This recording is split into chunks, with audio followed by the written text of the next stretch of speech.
आप सभी का स्वागत है हमारे YouTube चैनल में। आज आप सबको बताएंगे बालकांड के बारे में।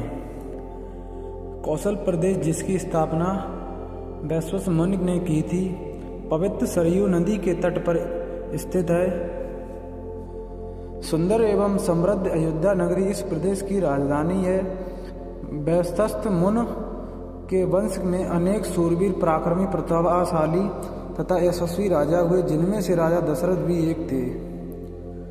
राजा दशरथ वेदों में मर्मज्ञ, धर्मप्राण, दयालु, रणकुशल और प्रजापालक थे। उनके राज्य में प्रजा कष्ट रहित, सत्यनिष्ठ एवं ईश्वर भक्त थी।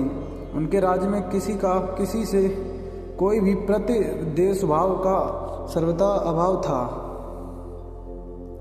एक दिन दर्पण में अपने कृष्ण वंश केशों में मध्य एक श्वेत रंग के केश को देखकर महाराज दशरथ विचार करने लगे कि अब मेरे यौवन के दिनों का अंत निकट है और अब तक मैं निसंतान हूँ। मेरा वंश आगे कैसे बढ़ेगा तथा किसी उत्तराधिकारी के अभाव में राज्य का क्या होगा। इस प्रकार विचार करके उन्होंने पुत्र प्राप्ति हेतु पुत्र यष्ट यज्ञ करने का संकल्प किया। अपने कुलगुरु वशिष्ठ जी को बुलाकर उन्होंने अपना मंतव्य बताया था तथा यज्ञ के लिए उचित विधान बताने की प्रार्थना की।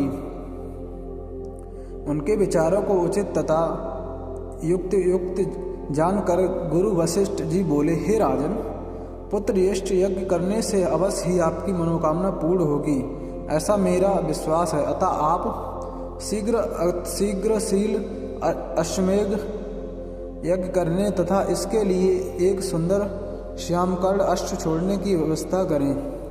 गुरु वशिष्ठ की मंत्रणा के अनुसार शीघ्र ही महाराज दशरथ ने सरयू नदी के उत्तरी तट पर सुसज्जित एक अत्यंत मनोरम यज्ञशाला का निर्माण करवाया तथा मंत्रियों और सेवकों को सारी व्यवस्था करने की आज्ञा देकर महाराज दशरथ ने रानीवास में जाकर अपनी तीनों रानियों कौशल्या, कैकेयी और सुमित्रा को यह शुभ समाचार सुनाया।